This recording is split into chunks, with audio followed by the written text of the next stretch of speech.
Ya, Baby One More Time, Britney Spears. Oke. Ria, saya sekarang di posisi bukan penyiar, narasumber saya. Oh ya, serius? Silakan kamu tanya ke saya gantian lah. Serius? Harusnya saya juga ada di sana. Harusnya juga saya jadi narasumber sekali-sekali begitu ya Pak William ya. Iya, dalam Salon Perilaku bersama dengan Care Plus Indonesia sudah ada Pak William Wiguna. Halo Pak William, pagi. Pagi Pak. Pagi juga Mbak Yose dan juga Mbak Ria. Kita kedatangan seorang yang luar biasa. Artis dari Korea. Iya. Tadinya saya pikir kita jam 9 kita pengen harajukuan gitu. Annyeonghaseyo. Annyeonghaseyo. Iya, dengan Michael Yoo ya. Yes. Selamat pagi. Selamat pagi. Iya. Nanti saya numpang foto Pak ya. Boleh. Karena istriku ngefans banget sama K-pop gitu. Oh iya gitu ya. Boleh lah Pak. Ini kalau Pak Michael Yoo kan wajahnya serupa tapi tak sama. Iya, tapi beliau ini hebat loh ya. Saya kan tadi searching begitu ya di Google. Ternyata kalau kita kasih kata kunci Michael Yoo banyak loh. Posisi-posisi beliau nih ya, seorang tokoh entrepreneur, motivator muda, sukses. Juga umurnya berapa sih? Mungkin saya tanya umur dulu. Iya. Saya curiga nih. Iya, saya curiga nih. Soalnya kalau saya lihat lepas izin belum orang tua. Soalnya kalau saya lihat via Google ini banyak sekali yang sudah dilakukan. Makanya usianya berapa sih? Kelahiran tahun berapa, Michael? Saya kelahiran tahun 91. Serius 91? Iya, saya 24 tahun ini. 24 setengah lah. Oh, 24. Jauh banget ya. Kamu nggak pernah googling saya, Ria ya? Sakit di saya. Sering. Itu banyak banget di situ nama sering saya. Kok, sering. Cuma kan saya kan nggak perlu ngomong-ngomong gitu ya. Oke, Pak Michael Yoo ini pagi hari ini Pak William membawa satu buku, Pak ya? Yes. Judulnya Break Your Jail to Be a Success. 12 hari menuju kesuksesan finansial. Yes. Ini melanjutkan program kita bangga dan cinta produk Indonesia. Betul. Ya, melanjutkan buku yang kemarin kita udah mulai launching buku-bukunya dan saya undang nih padahal dari grup writers yang saat ini udah 100 orang yang mungkin mendengarkan. Dan ini salah satu pemulanya berusia 24 tahun. 24 tahun ya. Waktu 24 tahun Pak, saya masih di atas gunung tuh Pak. Apa saya Pak? 24 tahun saya masih keliling-keliling tuh sama teman-teman saya dari Kampung Rambutan sampai Blok M gitu ya. Oke, buku ini sebenarnya mau ngomong apa sebenarnya Pak? Iya, sebenarnya di sini kita ingin memberikan satu kata kunci yaitu penjara. Dan sebenarnya banyak orang itu terpenjara di dalam aktivitasnya di dalam kehidupan ini. Dan tanpa dia sadari penjara itulah akhirnya menghambat dia untuk sukses. Padahal sukses itu sudah bisa didapat oleh setiap orang. Karena setiap orang sudah pasti sukses. Tinggal waktunya beda-beda. Tergantung dari bagaimana dia bisa membentuk dan bisa menghancurkan penjara di dalam dirinya masing-masing. Nah, penjara itu saya kupas tuntas di dalam buku ini sebanyak 12 bab. Dan salah satunya yang paling penting adalah bagaimana dia bisa menghancurkan penjara di dalam kemalasannya. Karena sebenarnya banyak orang itu sebenarnya bukan masalah dia pintar atau bodoh. Bukan masalah dia sukses atau biasa aja. Bukan masalah bagaimana dia bisa menjadi yang terbaik. Tapi bagi saya, bagaimana orang itu bisa rajin di dalam hidupnya. Karena kunci dari kesuksesan setiap orang adalah rajin. Yes, karena saya suka membaca banyak hal-hal, termasuk Pak William, Pak Yose, pasti orang-orangnya rajin semua.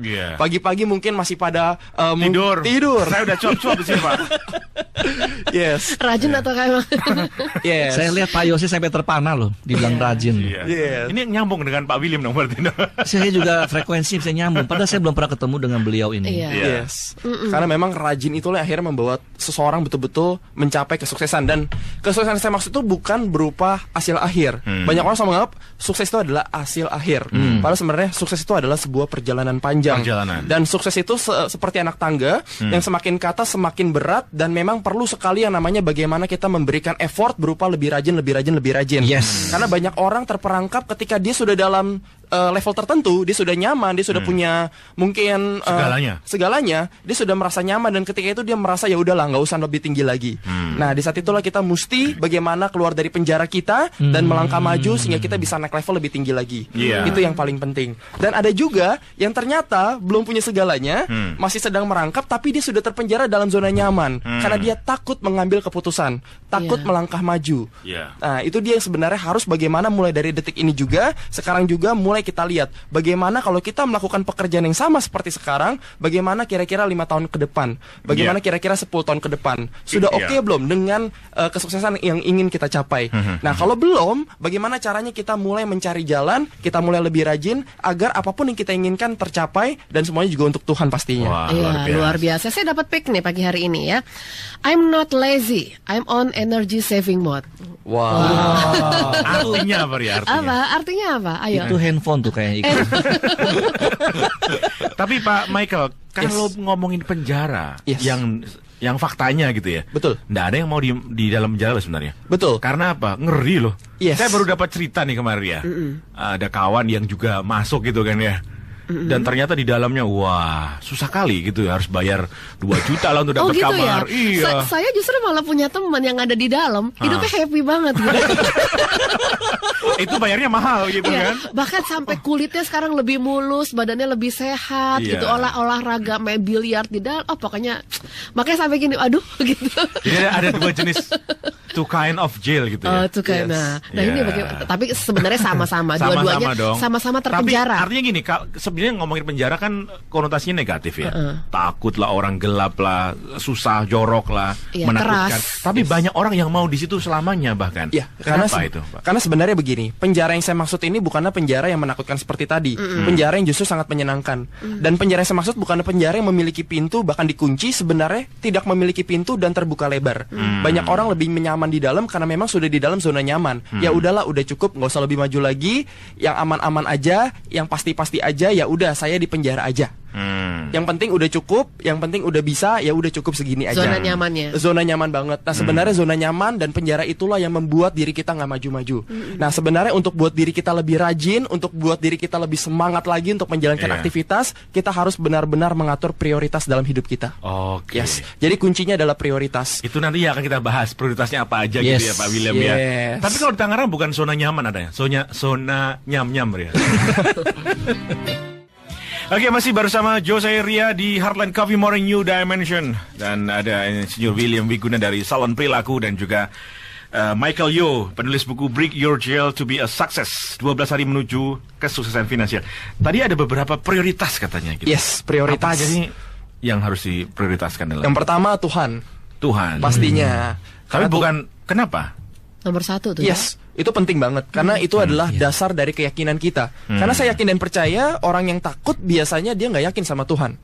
Tapi orang yang yakin sama Tuhan dia nggak boleh takut dalam hidupnya. Takut gitu, karena kita hanya perlu takut sama Tuhan. Iya. Nah, padahal tadi pagi kita baru ngomong ya. 365 frase. Kata jangan takut di dalam Alkitab. Yes, karena sebenarnya takut itu hanya diciptakan oleh pikiran kita saja. Dan sebenarnya banyak orang takut. Sebenarnya kita harus menantang rasa takut kita. Banyak orang ketika takut malah dia kabur dari rasa takut. Oh udahlah, takut nggak usah lakukan. Justru saya orangnya dan semua orang sukses, ketika dia takut dia lakukan sampai takut itu hilang. Iya, dan kalau ditanya rasa takut sama rasa berani kita lebih besar mana, tergantung yang mana yang kita rajin kasih makan. Kalau yang kita rajin kasih makan rasa takut, lama-lama dia besar dan jinak sama kita. Rasa takut itulah yang ada selalu di dalam tubuh kita. Tapi kalau yang kita percaya keyakinan, iman dan Tuhan yang kita kasih makan terus, rasa takut itu lama-lama hilang dan keyakinan itulah akhirnya membuat kita jadi berani. Jadi itu yang paling penting adalah Tuhan. Dan saya yakin dan saya percaya orang yang berani adalah mereka yang percaya sama Tuhan. Setuju. Luar biasa. Yang kedua adalah keluarga. Keluarga. Yes. Bahagia di keluarga, bahagia di kehidupan. Bahagia di keluarga, bahagia di pekerjaan. Bahagia di keluarga, bahagia di sekolah. Ngomong-ngomong, Michael Yo udah punya keluarga? Yes, kebetulan saya diberikan berkat yang luar biasa sama Tuhan. 23 tahun saya menikah dan sekarang saya memiliki putra usia 8,5 bulan. Wah, luar biasa. Saya kasihan yang 2 itu di sana. Saya udah bisa duga. Oke, baik. Jadi keluarga harus bahagia gitu ya. Yes, itu seberapa berpengaruh sih terhadap karir kita, pekerjaan kita, kontribusi kita kepada peradaban inilah gitu. Yes, karena bagi saya kebahagiaan itu yang akan membuat segalanya jadi indah. Jadi kalau misalnya kita kalau misalnya dibilang seberapa pengaruhnya mungkin kalau menurut saya itu 100%.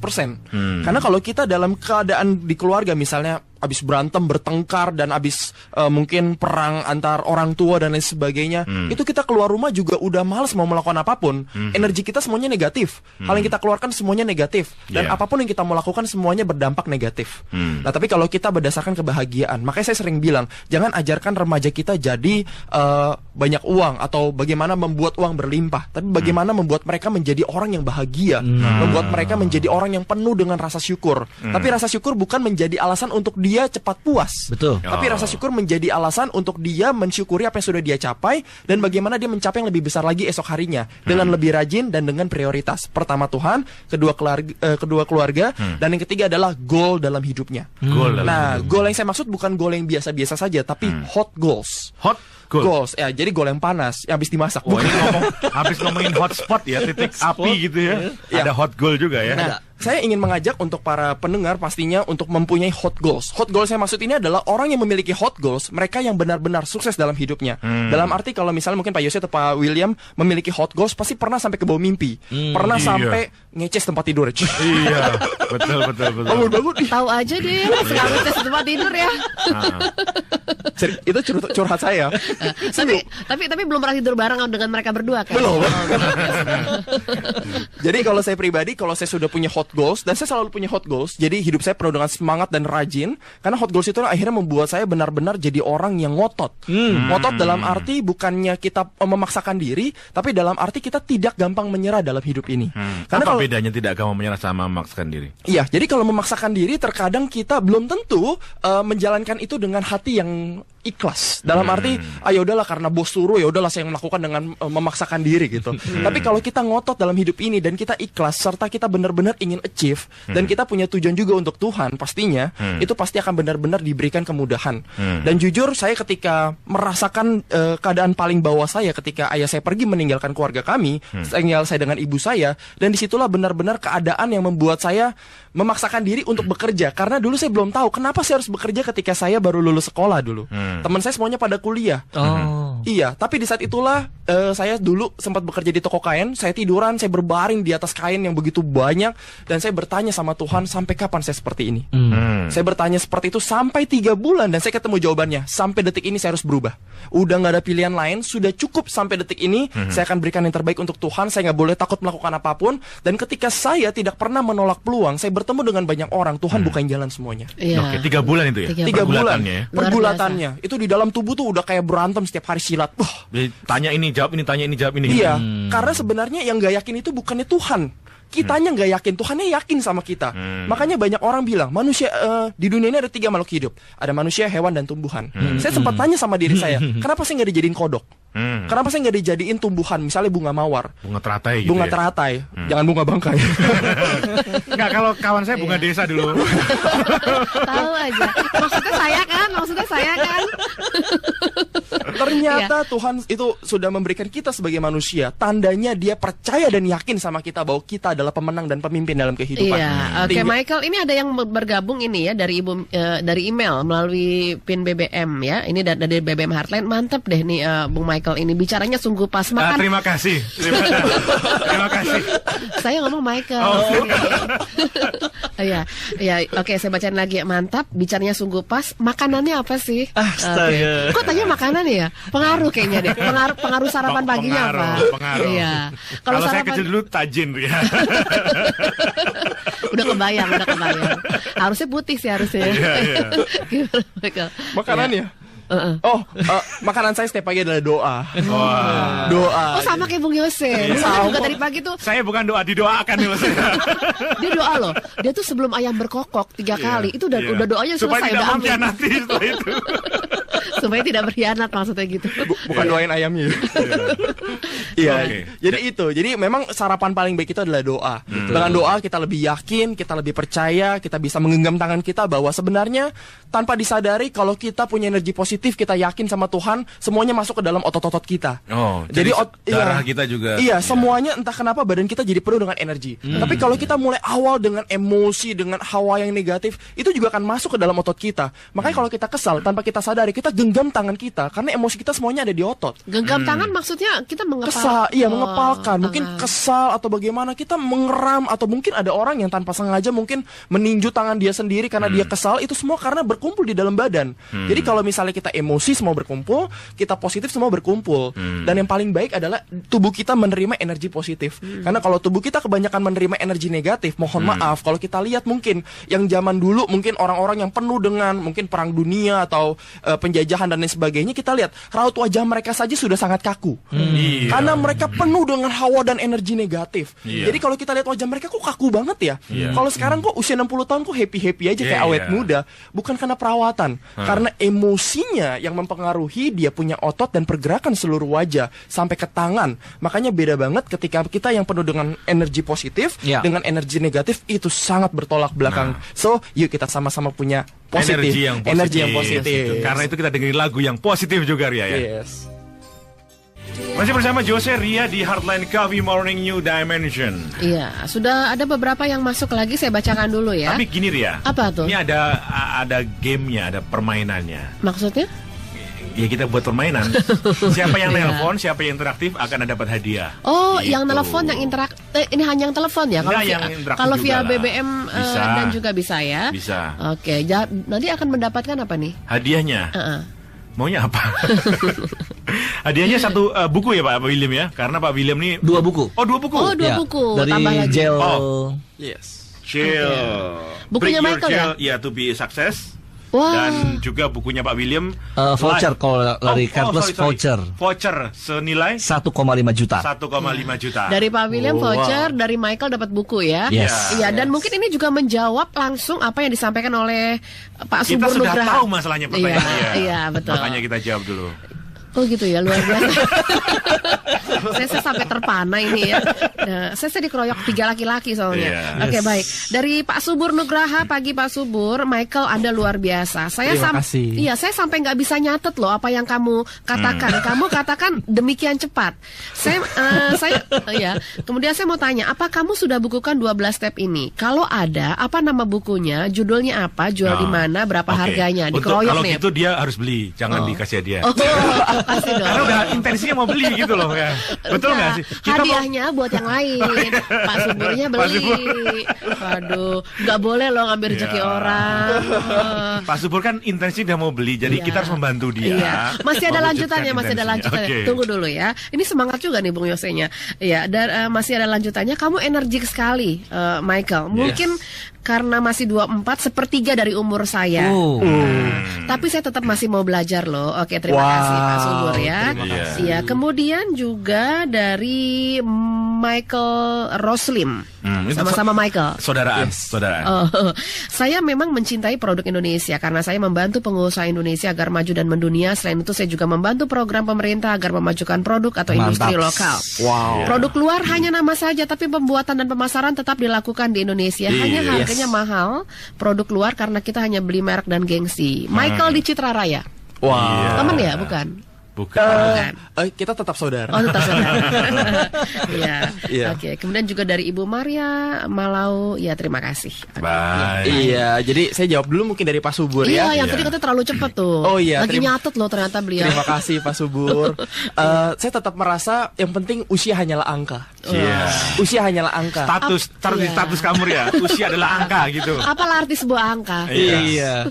Bagi saya usia hanyalah angka. Kenapa? Karena setiap orang itu tidak bisa yang namanya menentukan usia dia untuk tetap stay seperti sekarang, nggak bisa. Stay-nya nggak bisa ya? Nggak bisa. Pasti akan terus bertambah. Saya ngomong aja detik demi detik sudah berlalu. Tambah tua. Jadi Bapak di sini 3 jam udah lebih tua dong. Yes. Lebih tua 3 jam. Nah, makanya setiap yang paling penting adalah bagaimana kita memposisikan diri kita tetap seperti Pak Subur, tetap mau belajar, dan yang paling penting adalah tetap berjiwa muda. Itu dia. Umur boleh bertambah, jiwa tetap muda. Iya. Dan jangan pernah bilang saya tua. Kenapa? Karena kalau kita bermindset kita tua, kita sebenarnya semakin beralasan ya udahlah saya udah tua, saya udah nggak mampu. Saya juga tersinggung kalau dibilang tua. Sama.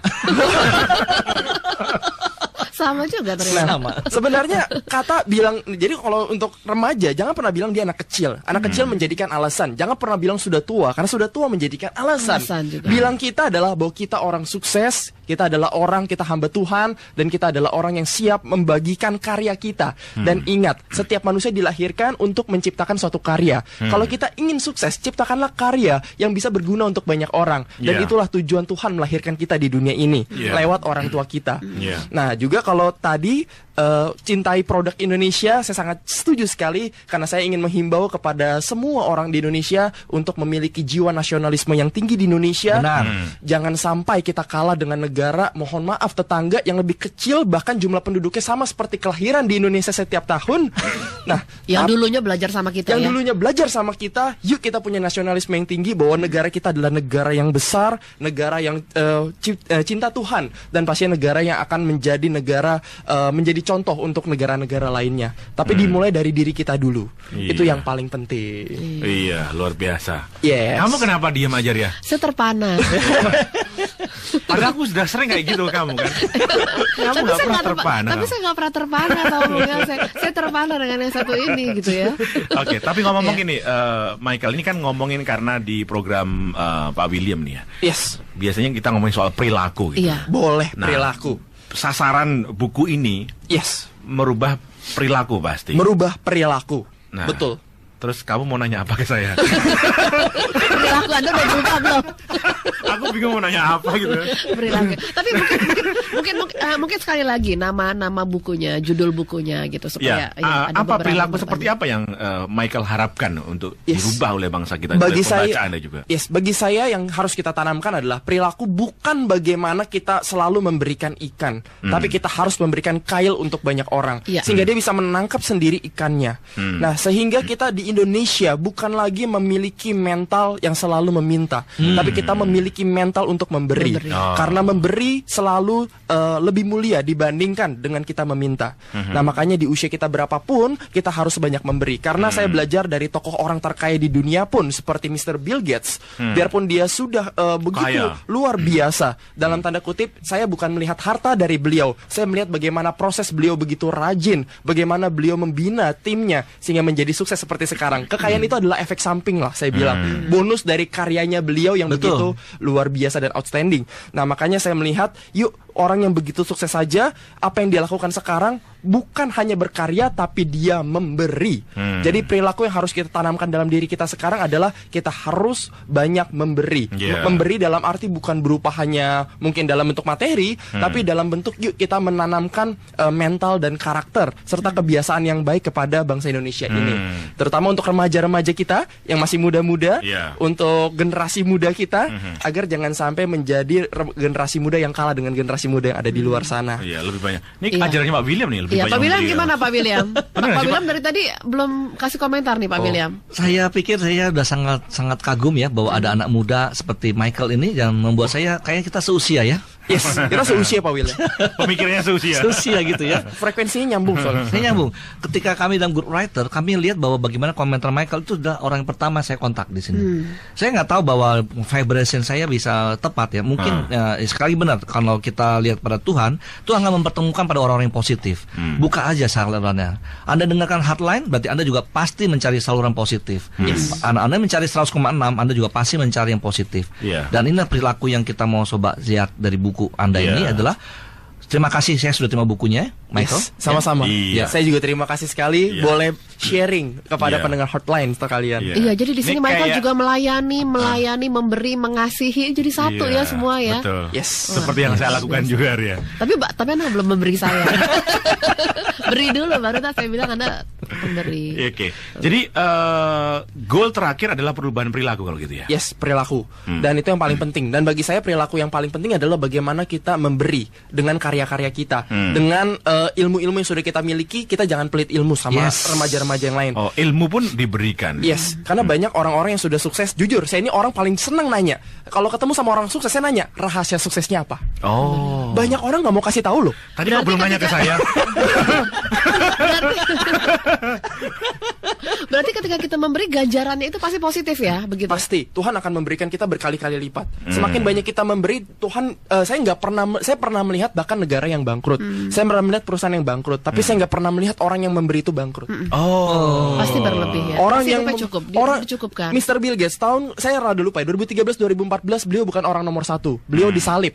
Tapi beliau memberi makin banyak, mendonasikan makin banyak, semakin banyak berbagi dan untuk Tuhan. Sekarang beliau jadi orang terkaya nomor 1 lagi di dunia. Justru dengan memberi nggak akan pernah kehilangan. Itu dia, semakin banyak memberi malah semakin beliau tambah sukses. Karena memberi itu adalah wujud rasa syukur kita atas apa yang telah kita terima, kita berikan kepada mereka yang membutuhkan. Plus kita bukan hanya memberikan ikan, tapi kita berikan kailnya juga. Nih, teladan-teladan yang begini loh yang sebetulnya kita butuhkan saat ini. Kita sepertinya haus ya dengan orang-orang model-model seperti ini. Jadi Mbak Ria, kita akan dari Oktober ini sampai dengan Desember nanti ya, kita akan tiap Senin bagi-bagi buku. Iya. Nah, kebetulan itu salah satu pembicaranya memberi juga Pak ya. Ya, jadi saya juga sangat bersyukur sekali ya. Kita udah punya jadwal ya, nanti akan mungkin Pak Yose bacakan nanti. Iya. Ya, kita akan bagi-bagi buku dari para penulis-penulis yang hebat di Indonesia. Yang saya saja juga masih belajar ya. Jadi artinya Anda jangan takut ya, Indonesia siap memberikan pelajaran bagi Anda yang mau mencarinya. Luar biasa. Yes, pasti. Ini ada juga loh yang akan, wah saya mau searching Michael nih. Michael Yo. Michael Yo ya, mungkin Michael Yo. Ini kalau Yo hati-hati, ntar yang keluar orang hitam. Orang Amerika, karena ada presenter juga dari Amerika namanya Michael Yo ternyata. Oh, yang mirip siapa? Ini JO berarti, JO. Ini Yo juga ternyata. JO. Website-nya ada nggak? Website-nya ada. Kalau mau buka bisa remajasukses.com. Kalau kamu mau nambah Ria, Michael Yo tambah SE, Yose. Pasti ada saya tuh situ. Iya betul, karena besok fotonya diupload ke sana ya. Michael Yose. Betul. Nah, jadi yang paling penting adalah sebenarnya mungkin ini juga sedikit input yang bagus banget. Jadi sebenarnya Tuhan kenapa dia menciptakan rasa takut? Padahal kita nggak boleh takut kan katanya. Kenapa dia menciptakan rasa malas? Padahal kita nggak boleh malas. Kita harus rajin. Sebenarnya tanpa kita sadari, orang sukses selalu menjadikan kemalasan dan ketakutan bukan sebagai alasan untuk dia mundur, tapi malah untuk dia maju. Karena produk-produk terbaik, penemuan-penemuan terbaik di dunia ini tercipta karena rasa takut dan rasa malas. Sebagai contoh, kenapa kita ada lampu di ruang siaran ini? Takut gelap, makanya diciptakan lampu. Coba orang-orang itu pada happy waktu gelap. Wah, gelapnya happy gitu. Orang-orang nggak akan menciptakan lampu. Kenapa orang menciptakan mobil untuk takut terlambat? Takut capek, Pak. Oh, takut capek. Salah. Udah kencang salah lagi. Jadi karena dia juga malas gitu loh. Bayangkan kalau misalnya Pak Yose ada tugas ke Bogor, nggak usah naik mobil, jalan kaki. Itu pingsan tengah jalan. Seperti itu. Jadi memang segala justru kita jangan melihat kekurangan sebagai hal untuk kita hindari. Tapi ada satu pertanyaan yang sampai sekarang belum terjawab. Apa itu, Pak? Kenapa Tuhan menciptakan Ria gitu loh? Karena Ria akan karena Ria akan menciptakan mahakarya untuk dunia ini. Wah, amin. Masterpiece. Setiap orang punya masterpiece. Amin, luar biasa ya. Wah, sampai terparah gini ya. Ya baik listeners, waktu terus berjalan dan sudah di menit-menit akhir ya. Kita ada di menit-menit akhir dalam Salon Perilaku. Hari ini tanggal 26 Oktober 2015. Bu Lina Sembiring ini juga menyampaikan tadi salut luar biasa dengan Michael ya. Terima kasih. Iya, oke. Dan kita harus akhiri ini sepertinya Bung Yose, Pak William, Michael. Ada kata terakhir untuk hari ini, Pak? Saya rasa benar sekali bahwa hari ini kata kuncinya adalah penjara. Nah, kenali penjara Anda nih, dan Anda baca bukunya dari Pak Michael ini, dan 2 orang pemenang hari ini akan kita kirim langsung bukunya. Dan semoga kita bisa membantu Indonesia dan bangsa kita lebih jaya karena kita pakai dan cintai produk Indonesia. Iya, ada 2 orang yang mendapatkan ya dari 4 yang bergabung kali ini. Ada email Michael Suburnugraha Bu Lina. Nanti kita akan kontak ya. Nanti kita akan Pak Michael ada kata terakhir untuk edisi hari ini. Oh iya, buat yang mau nyari bukunya ada di Gramedia sebenarnya. Oh, ada di Gramedia. Oke, jadi mungkin yang hari ini belum dapatkan bukunya bisa ke Gramedia. Judulnya Break Your Jail, udah itu aja. Oke, Break Your Jail. Kalau nggak search saja Michael Yo. Oke. Untuk autornya. Terus kalau pesan dari saya adalah intinya hargai waktu yang sudah diberikan Tuhan untuk kita. Sehingga ketika kita menghargai waktu, karena kita tahu waktu itu nggak bisa dibeli dengan uang atau apapun juga di dunia ini. Jadi selama kita memiliki waktu dan diberikan waktu, kita harus menjadi orang yang benar-benar memiliki karya. Kita harus jadi orang-orang yang rajin dan menjadi orang-orang yang bisa menjadi hamba Tuhan, yang bisa memuliakan dan pastinya juga berguna untuk negara dan bangsa Indonesia. Karena Indonesia adalah negara yang luar biasa. Amin. Itu saja, sampai ketemu. Michael, makasih banget ya. Sama-sama.